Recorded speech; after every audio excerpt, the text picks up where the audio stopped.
Badan Pusat Statistik merilis data pertumbuhan ekonomi Indonesia di level 5,02% sepanjang tahun 2016. Angka ini lebih tinggi dari capaian periode yang sama tahun 2015, namun lebih rendah dari ekspektasi pasar di 5,03%. Dan perjalanan masih panjang, tahun 2017 menanti kepiawaian pemerintah memasang kuda-kuda, bermanuver memenangkan ekonomi sepanjang tahun ini. Memantik mesin ekonomi domestik, kami bahas lebih dalam di segmen The Analyst.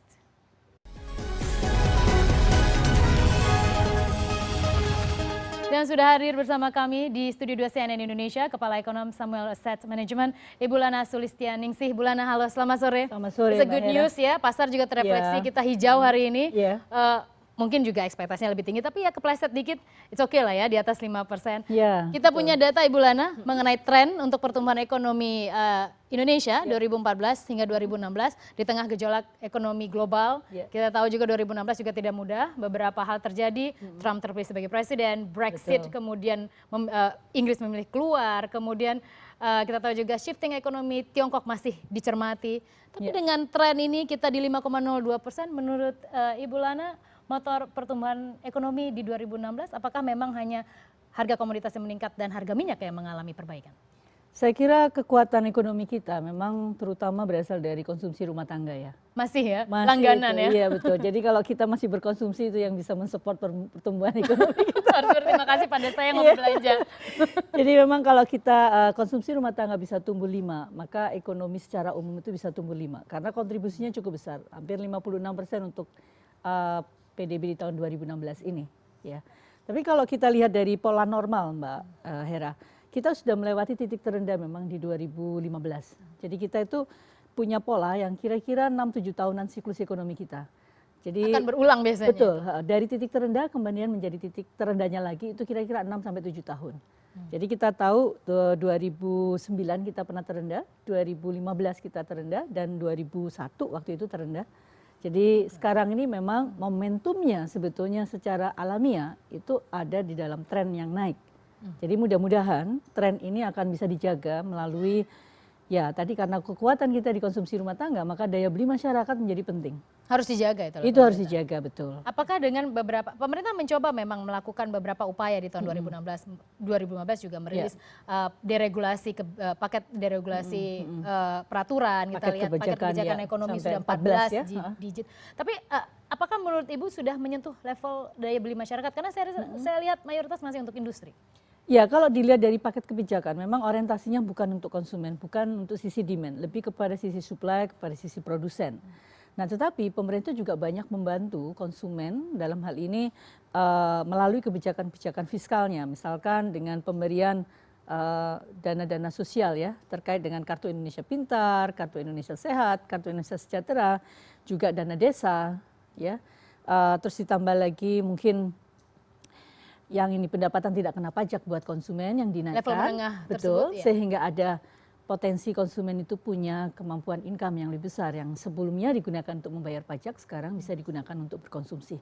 Itu salah satu yang bisa membantu meningkatkan tadi perbaikan di sisi konsumen. Ditambah UMR juga UMP ya sekarang namanya UMP. Itu juga sudah cukup lumayan lah untuk tahun 2016 lalu. Kalau tidak salah 10% kenaikan UMP pada saat itu. Betul. Ya. Dan kemudian kalau untuk kita melihat tadi daya beli menurut Ibu sudah dikucurkan oleh pemerintah beberapa upaya. Tapi kita melihat dengan naiknya harga minyak global juga mempengaruhi tarif listrik misalnya. Kemudian juga BBM yang juga akan naik. Ditambah lagi pemerintah akan memangkas untuk subsidi yang 900 volt ampere untuk yang disebutkan oleh pemerintah yang tidak tepat sasaran tersebut. Ini kan juga akan mempengaruhi daya beli masyarakat kita. Bagaimana dampaknya di tahun 2017? Nah itu sudah terlihat sebetulnya di angka inflasi bulan Januari ya, yang mencapai 0,97% month on month itu lebih tinggi dari Januari yang normal. Karena ada Januari yang tidak normal itu tahun 2015 karena sempat ada kenaikan harga BBM di bulan November waktu itu sehingga efek second round-nya itu baru masih terasa di bulan Januari 2015. Tapi dalam kondisi normal sebetulnya 0,97 itu sudah di atas rata-rata bulan Januari. Iya, di atas normal. Jadi nah ini merupakan satu tantangan yang cukup besar buat pemerintah untuk bagaimana bisa menjaga konsumsi rumah tangga tadi itu bisa tetap mensupport ekonomi kita.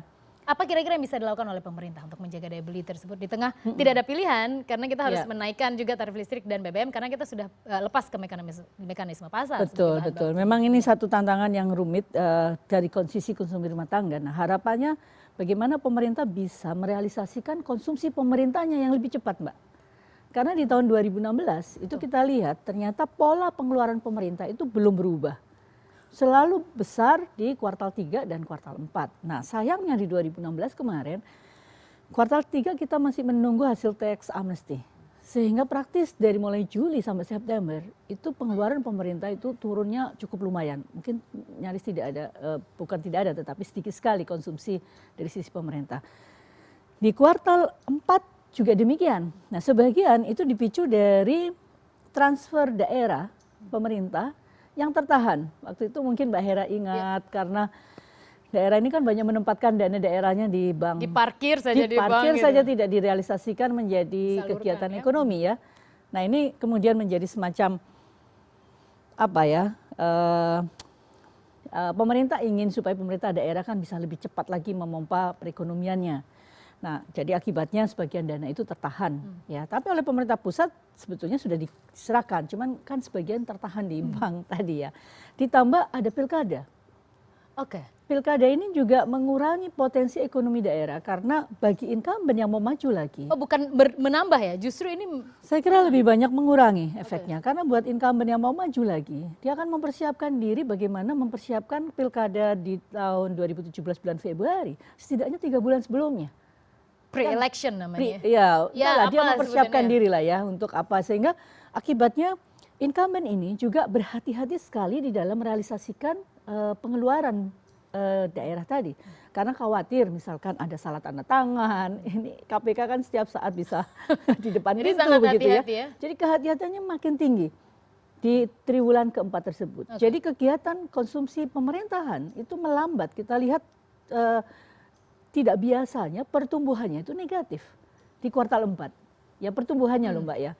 Tapi kalau dari sisi, jadi artinya pertumbuhan kuartal 4 2016 untuk pengeluaran pemerintah itu negatif dibandingkan pengeluaran pemerintah di kuartal 4 2015. Bahkan full year itu minus. Nah ini kan artinya pengeluaran pemerintah lebih kecil daripada yang waktu tahun 2015. Baik.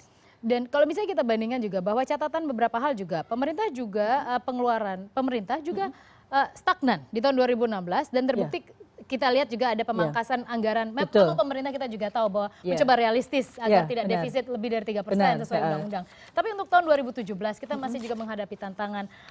Menurut Anda apa saja amunisi yang bisa dikeluarkan pemerintah untuk tetap memenangkan target pertumbuhan ekonomi yang realistis tadi di 5,1% sepanjang 2017. Memang tadi ada dari satu sisi ada konsumsi rumah tangga yang berpotensi turun efek dari kenaikan TDL ya, karena kenaikan TDL itu nggak hanya satu kali ya. Januari nanti ada di bulan Maret, juga di bulan Mei, dan ternyata waktu kenaikan di bulan Januari itu cukup lumayan efeknya, karena yang terkena dampak dari kenaikan TDL itu ada sekitar 20 juta pelanggan yang 900 volt ampere tersebut. Jadi memang ada tantangan di konsumsi rumah tangga, ada potensi melambat dibandingkan 2016.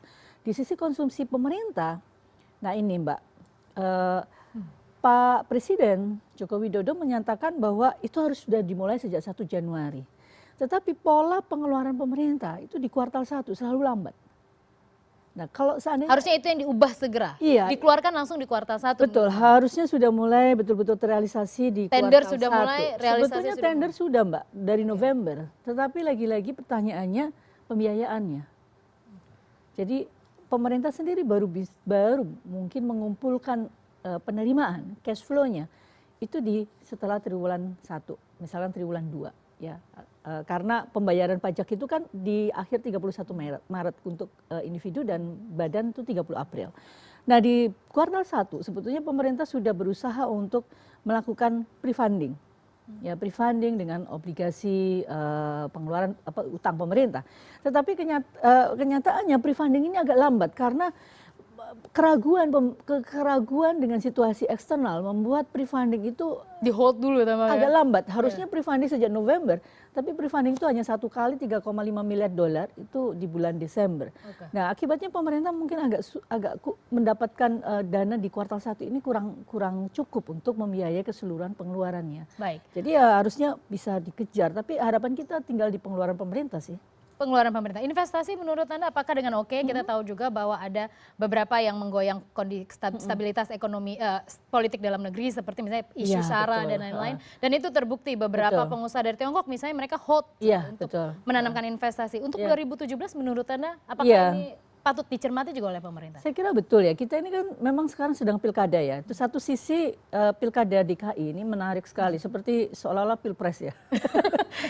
Aromanya pilpres ya. Jadi pilkada semua DKI. Semua kingmakersnya ikut di situ tampaknya. Kira itu dia. Memang pemain-pemain besar ya. Nah pilkada DKI bisa jadi 2 putaran. Kalau sampai April, praktis berarti 2 kuartal kita hilang tuh. Efek jadi dari energi kita tersita ya untuk di situ ya. Betul. Nah di daerah juga begitu. Seandainya nanti yang menang itu bukan incumbent, yang baru ini pasti perlu proses belajar Mbak. Dia meneliti dulu proyek-proyek apa, kan nggak gampang ya. Mungkin tanda tangannya juga akan tertunda. Akibatnya saya khawatir 1 semester kita agak hilang karena kuartal 1 tadi ada proses katakanlah DKI ini memang kan sumber ekonomi Jawa itu juga dari DKI. Jawa sumber ekonomi dari Indonesia. Jadi kalau DKI sendiri sampai tertunda ke April, nah ini kan sudah di permunduran.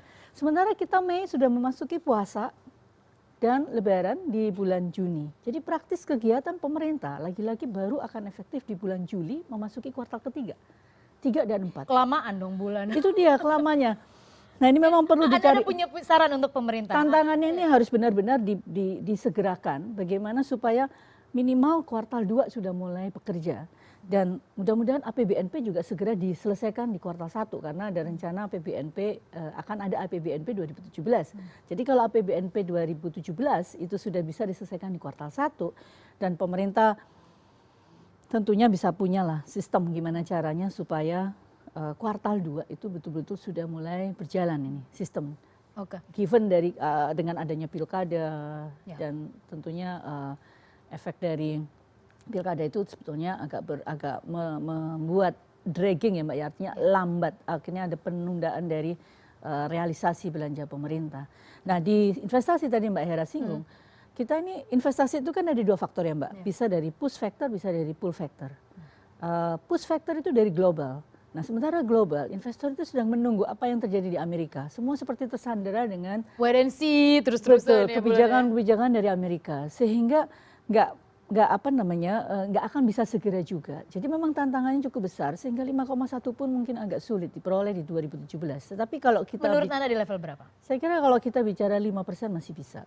5% di 2017? Iya, saya kira stagnan lah ekonomi kita antara 2017 sampai 2016. Mungkin ada sedikit perbaikan katakan 5,05 seandainya ekspor kita membantu. Nah, karena ekspor ini ada sedikit signal positif ya, artinya harga komoditas membaik. Sudah membaik. Ya, tetapi harga loh yang membaik, bukan volume. Jadi itu 2 hal yang berbeda. Ya, kita bisa tidak memanfaatkan itu dengan volume yang lebih tinggi ya. Iya, karena permintaan, karena harga yang naik itu bisa disebabkan karena satu hal yang Tiongkok misalnya, sedang Tiongkok, PLTU-nya sedang betul dipangkas, kemudian impor dinaikkan, tapi bukan demand yang real, bukan permintaan yang naik. Nah, kalau bukan permintaan yang naik, volume belum naik, harga itu bisa sangat volatile. Jadi tapi apa setidaknya ada perbaikan lah di harga sehingga kita mungkin melihat ekspor di kinerja 2017 bisa lebih baik dari 2016 dan 2016 kita lihat sudah tumbuh positif loh dibandingkan dengan 2015. Jadi ekspor itu menjadi harapan Mbak. Setelah Anda memproyeksi di sekitar level 5% PDB Indonesia 2017, saya ingin ke sumber pendapatan. Pajak adalah sumber utama untuk pendapatan negara. Sebelum kita mengakhiri dialog ini, saya ingin Anda memproyeksi berapa sebenarnya shortfall pajak yang terjadi pada tahun 2017. Ya, shortfall memang ada potensi ada shortfall ya. Kalau kita lihat rata-rata dari penerimaan pajak atau perpajakan itu totalnya kira-kira sekitar 1.100 terakhir kemarin sempat 1.200, tapi itu terbantu dengan tax amnesty. Iya. Ya, jadi kalau kita di periode pertama kita keluarkan tax amnesty bisa jadi 1.100. Sementara target perpajakan di APBN 2017 itu sekitar 1.500, 1.489. Jadi ada ruang shortfall sekitar 300-an triliun ya, sampai 400 triliun. Iya. Nah, itu sebabnya APBNP itu betul-betul bisa segera diselesaikan di triwulan 1 sehingga tidak ada waiting time lagi, Mbak. Karena nanti kalau belum diselesaikan, kemudian di saat yang sama cash flow pemerintah juga masih agak tersendat, ini kementerian-kementerian masih akan menunda realisasi dari proyek-proyek ya. Tetapi untungnya sekarang ada proyek yang namanya turnkey project ya Mbak ya, beberapa infrastruktur yang sudah bisa ya, sudah bisa berjalan tanpa harus menunggu pembiayaan dari pemerintah. Nah, mudah-mudahan ini bisa membantu. Jadi investasinya lebih banyak investasi dalam negeri yang bisa mendorong ekonomi, bukan dari luar negeri. Itu ada beberapa mesin ekonomi yang bisa dimanfaatkan. Menurut Ibu Lana Sulistianingsih, Kepala Ekonom Samuel Asset Management, terima kasih sudah bergabung bersama kami di CNN Indonesia Business Sore hari ini.